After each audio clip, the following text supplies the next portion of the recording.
What's up, guys? My name's Nathan. Welcome to Hale. Ugh. It is not comfortable wearing this thing. Anyways, we got a new Spider-Man trailer today, and I'm pretty stoked about it. I mean, for crying out loud, I've this thing, like, Spider-Man's the best. And then I've got this Spider-Man blanket. I could actually keep going, but you guys probably don't care. But we got another Spider-Man Far From Home trailer, which is super exciting, and it makes sense that it came out today, especially seeing how the Russo brothers, they kind of made a statement saying that you can officially spoil Endgame after this last weekend. And so now that spoilers are out and free grabs, anyone can spoil it as much as they want, it makes sense to release a trailer for Spider-Man Far From Home, because obviously Spider-Man Far From Home is immediately following Endgame, and there are going to be a few spoilers. The trailer starts out with Tom Holland saying, like, be warned, if you watch us, there are spoilers from Endgame. If you haven't seen Endgame yet, don't watch the trailer. Which right off the bat made me really happy, because after seeing the first trailer for Far From Home, I was a little nervous that it would just be another, like, high school comedy, kind of like the first movie was. Not that that's a con, but I definitely want them to acknowledge what happened in Endgame. But Tom Holland said that, and right when he said that, I realized, okay, they're definitely going to be acknowledging Endgame quite a bit in this trailer. And sure enough, right when the trailer starts, it shows Peter, and he's looking at a huge graffiti painting of Iron Man, and he's missing him. He's having a really hard time. And right off the bat, I got a lot of Spider-Man 2 vibes, like the Tobey Maguire Spider-Man. Except this time, instead of Peter grieving the loss of Uncle Ben, he's grieving the loss of Iron Man. So it's interesting how they have similar plots, but at the same time, they're two completely separate things. And like in Spider-Man 2, Peter Parker is still grieving the death of Uncle Ben, and that's honestly one of the motives of him to become Spider-Man again. I imagine that something similar will play out in Far From Home, where Peter's missing Tony, and he kind of has a moment where he realizes that these people still need a hero, and that's kind of his motivation to be the hero that they need. Following the scene where him and Happy are talking about the loss of Iron Man, there's a scene where it looks like he's fighting some bad guys in some kind of restaurant, and the police show up, and he's already done their whole job. Now he's in his iron suit, which I kind of have mixed feelings about. I would much rather see him transition back into his original Spider-Man suit. I like that one the most. The iron suit was cool for Infinity War and for Endgame, but let's get him back in that normal costume. So later in the trailer, we do see him in the regular costume, and that made me happier. I hope that there's a lot of scenes where he's in just his original costume. The next clip shows him and Happy talking. Nick Fury's giving Peter Parker a call. He doesn't answer it just because he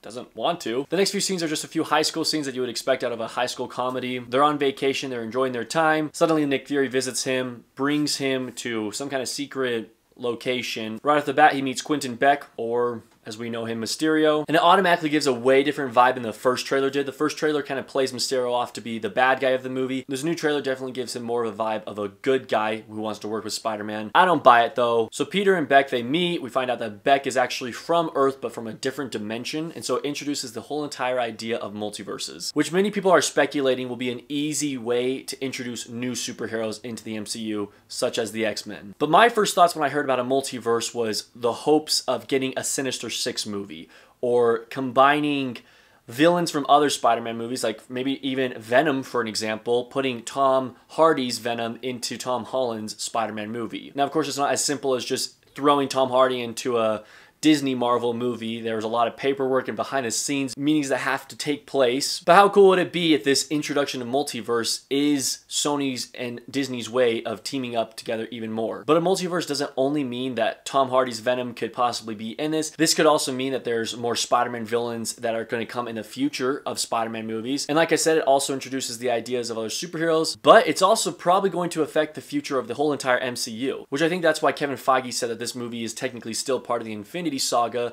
because people are still being affected by the events of Endgame. So from the rest of the trailer, we just see more character development with Peter and MJ. It looks like there's going to be some kind of relationships that develop in this movie. But also the main theme of the movie, it seems like it's Peter dealing with the loss of Tony, but also trying to decide how much of a superhero he wants to be. Now, I have a few predictions and questions coming out of this trailer. One of my predictions is that Mysterio is in fact not a good guy, that they're not trying to work together. He has some alternative plan, and this alternative plan might even be an introduction into phase 4, who the big villain is. Maybe he's working for some crazy villain from his dimension, and this is how they introduce that into the MCU. But for those of you who know Mysterio pretty well, we know that he's actually not too super of a superhero. He's more of just stage tricks and props. My friend and I were talking about it, and we were wondering if this will introduce a Syndrome type character where he creates his own villains to fight them, just so he can get the praise of the people, build their trust, and then somehow turn against them. I'm not sure. But as far as my predictions go right now, I definitely think Mysterio is still the bad guy, but I think that there's